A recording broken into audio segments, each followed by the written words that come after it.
Hola, soy Wilson Gutiérrez Soler y quiero contarles mi historia.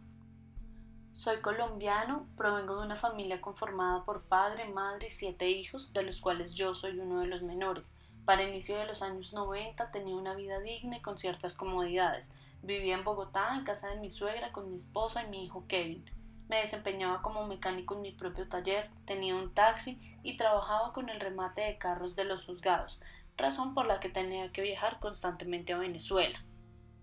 La tarde del 24 de agosto de 1994 mi vida cambió cuando el coronel de la Policía Nacional Luis Gonzaga Enciso Barón, comandante de una unidad urbana de la Unidad Nacional Antiextorsión y Secuestro de la Policía Nacional, y su primo el exteniente coronel del Ejército Ricardo Dalel Barón, me citaron, me detuvieron de manera ilegal y me llevaron al sótano de la UNASI.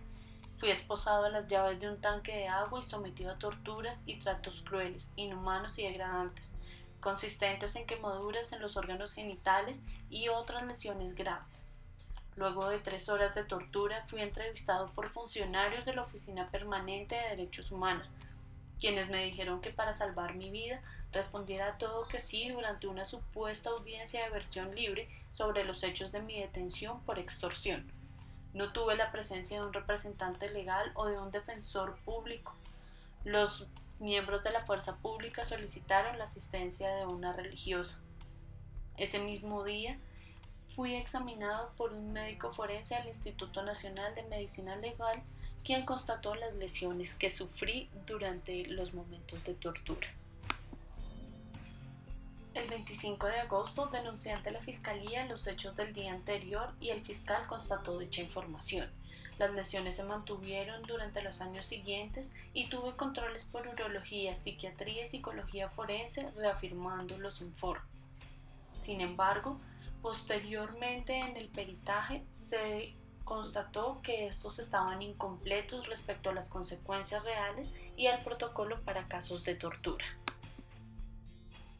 El 2 de septiembre, la llamada Justicia Regional inició un proceso en mi contra por extorsión, tomando como prueba la declaración coaccionada del 24 de agosto.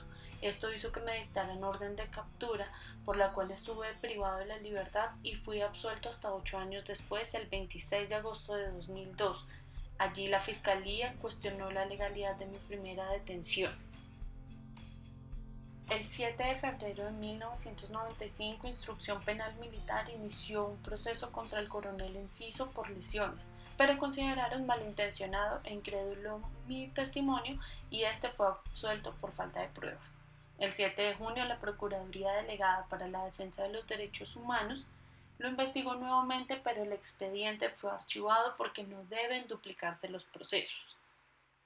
Siendo así, el 29 de agosto de 1995 se abrió proceso penal contra el señor Dalel Barón, pero esta investigación tampoco rindió efectos de justicia.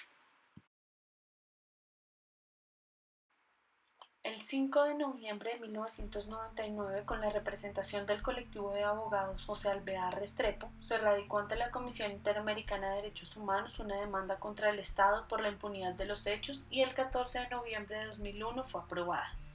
El 9 de mayo del 2003, la Comisión concluye la responsabilidad del Estado por la violación de mis derechos, de acuerdo a la Convención Americana de los Derechos Humanos: derecho a la integridad personal por la tortura y lesiones, derecho a la libertad personal por las detenciones ilegales, las garantías judiciales por no tener mecanismos de debido proceso y la protección judicial por la ausencia de recursos judiciales. El 26 de marzo de 2004, la Comisión somete mi caso ante la Corte Interamericana de Derechos Humanos.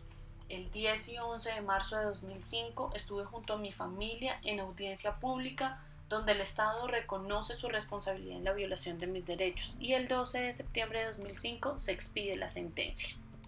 Se reconocen como beneficiarios adicionales a mis familiares, pues vivieron constantes amenazas sobre hostigamientos, atentados, allanamientos y desplazamientos, además de las fracturas de los vínculos. Mi mamá, que junto a mi papá, quien falleció en 2004 creyendo que mi hermano y yo estábamos vinculados a ilícitos, vivieron amenazas, atentados y tuvieron que desplazarse a un pueblo en condiciones difíciles.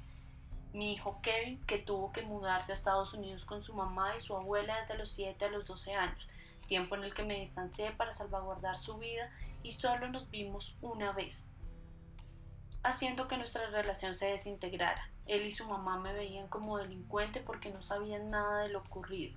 Después de 2005 intentamos restablecer nuestra relación cuando me fui a vivir a Estados Unidos. Mi hermano Ricardo sufrió mucho, él supo todo desde el principio y me apoyó con la búsqueda de justicia, por eso también estuvo preso cuando nos acusaron de robar vehículos. Se desvinculó de su propia familia, no podía tener una vivienda ni trabajo estable para sostenerlos.